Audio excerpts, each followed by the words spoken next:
மொத்த கொலைகள் 110 கொலைகள் இந்த ஆண்டு மட்டும் நடந்திருக்குது.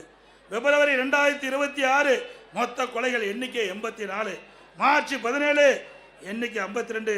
கடந்த 75 நாட்களில் நடந்த மொத்த கொலை எண்ணிக்கை 246 கொலைகள் நடக்குது.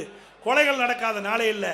இந்த ஆட்சி பொறுப்பேற்றது மக்களுக்கு பாதுகாப்பு இல்லை, இன்றைக்கு சிறுமிகளுக்கு பாதுகாப்பு இல்லை, பெண்களுக்கு பாதுகாப்பு இல்லை, ஒட்டுமொத்த தமிழ்நாட்டு மக்களுக்கே பாதுகாப்பு இல்லாத ஒரு சூழ்நிலை நிறைந்த மாநிலம் தமிழ்நாடு. இன்றைக்கு கடந்த ஒரு வருடத்தில் நடந்த கொலைகள் எண்ணிக்கை மட்டும் 1408. இதை அதிகாரிகளை வைத்து இன்றைக்கு பேட்டி கொடுக்குறாங்க. ஏன் ஆட்சியாளர்கள் பேட்டி கொடுக்க முன் வரல? ஏன்னா அவ்வளவு பிரச்சனை இந்த ஆட்சியில் இருக்கின்ற காரணத்தினால அவர்களால் முன் வந்து இந்த செய்தியை மக்களிடத்தில் தைரியமாக சொல்ல முடியாத ஒரு அவல ஆட்சி திமுக பார்க்கப்படுகிறது என்பது நேரத்தில் தெரிவிக்க விரும்புகின்றேன். அது மட்டுமல்ல, இன்றைக்கு லாக்அப் மரணம் சிந்திச்சு பாருங்க. சிவகங்கை மாவட்டம் கோயில் காவலாளி அஜித்குமார் ஒரு திருட்டு வழக்கில் வேண்டுமென்றே திட்டமிட்டு அவர் மீது வழக்கு பதிவு செய்யப்பட்டு அவர் கஸ்டடியிலே கொலை செய்யப்பட்டுகின்ற நிகழ்வு இந்த ஆட்சியிலே தான் பார்க்கப்படுகிறது. ஆகாஷ் லாக்அப் மாறணும்.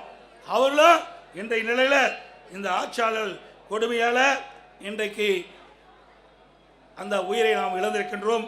இன்றைக்கு திராவிட முன்னேற்ற கழகம் 2021 சட்டமன்ற பொதுத் தேர்தலில் சுமார் 525 அறிவிப்புகள் வெளியிட்டாங்க. 1% அறிவிப்புகள் கூட 1/4 அறிவிப்பு கூட இதுவரைக்கும் நிறைவேற்றப்படவில்லை. அத்தனையும் பொய். இன்றைக்கு ஸ்டாலின் சட்டமன்றத்திலும் இன்றைக்கு ஊடகத்திலும் அவர் பேசுகின்ற பொழுது, கருத்துக்களை சொல்லுகின்ற பொழுது, திராவிட முன்னேற்ற கழகம் 98% அறிவிப்புகள் நிறைவேற்றப்பட்டதாக ஒரு பச்சை பொய்யை இன்னைக்கு மக்களிடத்திலே சொல்லிக் கொண்டிருக்கின்றார். அத்தனையும் பொய். மக்கள் புரிந்து கொண்டார்கள். இந்த ஆட்சியை விரட்டி அடிக்க மக்கள் முன் வந்து விட்டார்கள். இன்றைக்கு கொடுக்கப்பட்ட வாக்குறுதியை நிறைவேற்றாத காரணத்தினாலே அரசு ஊழியர்கள் வீதியிலே வந்து போராடக்கூடிய சூழ்நிலைக்கு தள்ளப்பட்டார்கள். அதே போல தூய்மை பணியாளர்கள் எப்படி கொடுமைப்படுத்தினார்கள் இந்த ஆட்சியிலே என்பது அத்தனை பேருக்கும் தெரியும். ஊடகத்திலும் பத்திரிகையிலும் பார்த்தோம். அப்படி தூய்மை பணியாளர்களையும் கொடுமைப்படுத்திய அரசாங்கம் விடியா திமுக அரசும். அதே போல கொடுக்கப்பட்ட வாக்குறுதியை நிறைவேற்ற வேண்டும் என்று பகுதி நேர ஆசிரியர்கள், சத்துணவு அமைப்பாளர்கள் வீதியிலே வந்து போராடுகின்ற நிலை இந்த ஆட்சியிலே தான் பார்க்கப்பட்டது என்ற செய்தி இந்த நேரத்தில் தெரிவித்து, இன்றைக்கு இவ்வளவு பிரச்சனைக்கு காரணம் சட்ட ஒழுங்கு நிரந்தர டிஜிபி நியமிக்கல.